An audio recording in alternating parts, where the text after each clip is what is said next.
ఓం నమ శివాయ. హలో, నమస్తే. అందరూ ఎలా ఉన్నారు? నిన్నటి రోజున లాస్ట్ సోమవారం అండి.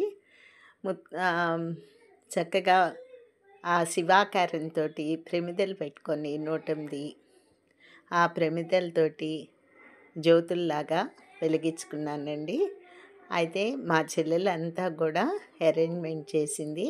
నేను వంట చేసుకున్నానండి. తులసమ్మ దగ్గరే మాకు దొడ్లో ఆవరణ చాలా పెద్దగా ఉంటుంది.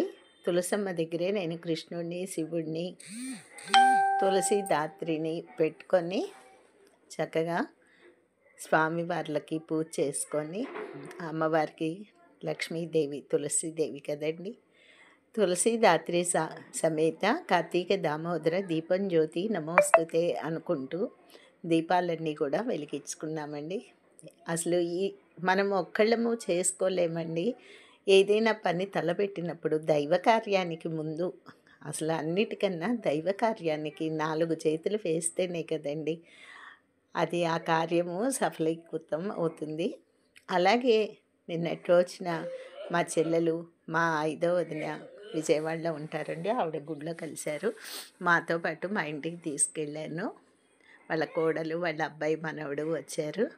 దీపాలన్నీ అలంకారము శివలింగ ఆకారంలో చేసుకొని వెలిగించుకున్నాను. నేను ప్రతి సంవత్సరం కూడా ఇలా వెలిగించుకుంటున్నానండి. ఆ శివయ్య ఆశీస్సులతోటి ఏదైనా కూడా మనము పని తలపెట్టినప్పుడు అది సఫలీకృతం అయితే కనుక ఎంత ఆనందం ఉంటుందండి.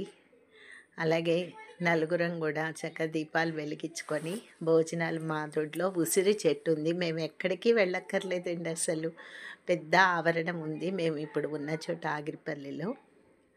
ఆ ఆవరణలోనే ఉసిరి, మామిడి, వేప, జాజి, మందార ఇలాంటి చెట్లన్నీ కూడా ఉన్నాయి.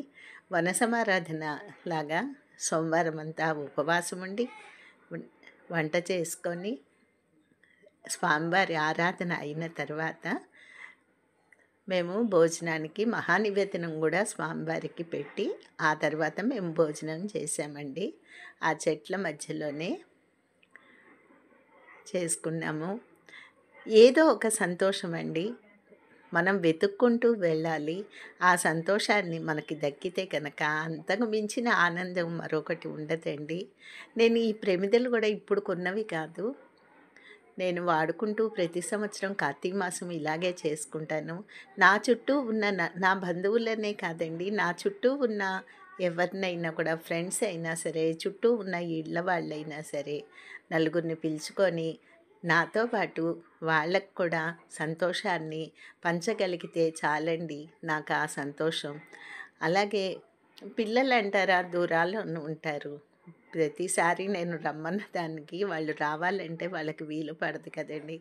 అందుకని నా దగ్గరగా నాకు ఎవరు వస్తారో వాళ్ళ చేత నేను కూడా దీనిలో పాల్గొనిట్టుగా చూసుకొని వాళ్ళు, నేను అందరం కలిసి దీపాలు వెలిగించుకొని పూజంతా అయిన తర్వాత కొబ్బరికాయ కొట్టానండి. స్వామివారి అనుగ్రహం కలగటానికి ఒక నిదర్శనం కూడా జరిగింది. అది ఏంటనేది ఈ వీడియోలో చూపిస్తానండి. మా మేనల్లుడు భార్య, మా వదిన గారండి. వీళ్ళు విజయవాడలో ఉంటారు. ముందుగా వదిన అని తీసుకొచ్చాను. తర్వాత వాళ్ళు రాత్రికి వచ్చారు. దీపాలు వెలిగించుకుంటున్నాం రండమ్మా అని చెప్పాను. మా అమ్మాయిని రమ్మంటే పిల్లలకి బాగాలేదు అమ్మ, నేను రాలేను అని చెప్పింది. సరేలేని ఎవరు వస్తే వాళ్ళే నా వాళ్ళు అనుకుంటానండి. పిల్లలకి బాగోలేనప్పుడు నేను అమ్మాయిని రమ్మని కూడా ఫోర్స్ చేయలేనండి. చక్కగా చూసారా, సాక్షాత్తు ఆ శివయ్యే కైలాసంలో నుంచి నా ఇంటికి వచ్చినట్టుగా నేను చాలా సంతోషపడ్డానండి. స్వామివారి దీపాలన్నీ కూడా వెలిగించుకున్నాక కొబ్బరికాయ కొడితే ఒక విశేషం జరిగిందని చెప్పా కదా. మా మేనల్లుడు వెళ్ళి కొబ్బరికాయ తీసుకొచ్చాడు. చూసారా ఎంత పువ్వు వచ్చిందో ఆ కొబ్బరికాయలో.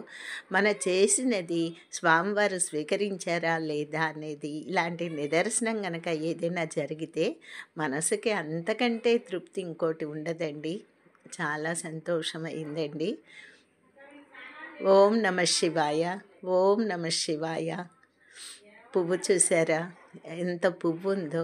నేనైతే నా పూజని ఆ భగవంతుడు స్వీకరించాడని అనుకుంటాను. నాతో పాటు మీ అందరికీ కూడా ఆ పరమేశ్వరుడి ఆశీస్సులు ఉండాలని